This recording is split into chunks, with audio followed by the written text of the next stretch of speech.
Welcome back to the Far North Food Forest. You see me here this morning enjoying the sunshine and the sound of bees. And the reason you can hear them is because they're buzzing around in amongst this salmonberry. Now, salmonberry to some is an invasive plant, and if you look at these sort of runners that it has, they're coming out even onto the grass. They're fairly shallow-rooted runners. It does go everywhere, and if you don't manage it, it can be invasive.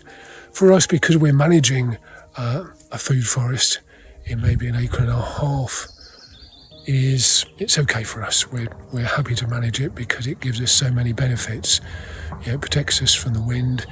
It gives areas for pollinators to feast upon, and those beautiful pink flowers, quite early flowers, along with willow. It comes out very early and helps those bees sort of get off the ground.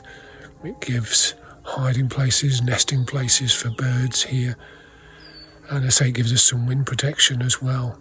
It does grow quite tall, so it can block out the light. So the same as anything else in a food forest, you have to manage the light a little bit with them. It originates, I think, in North America, Canada, and was probably discovered by David Douglas, a famous Scottish plant collector.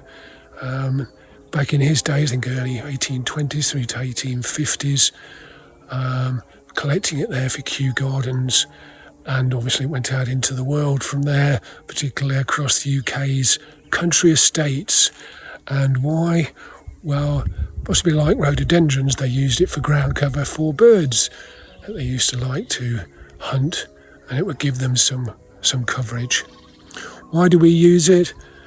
I say apart from that coverage it gives us and the help for pollinators, it does have a berry on it, a golden berry. Tastes a bit like a blackberry but a little bit more bitter.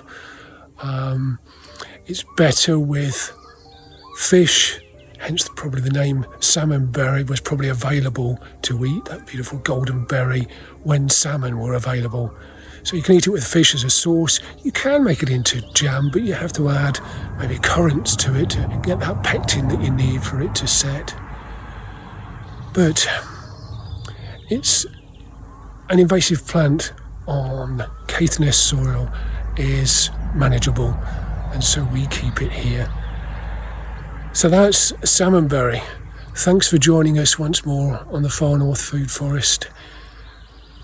Enjoy the sound of the bees.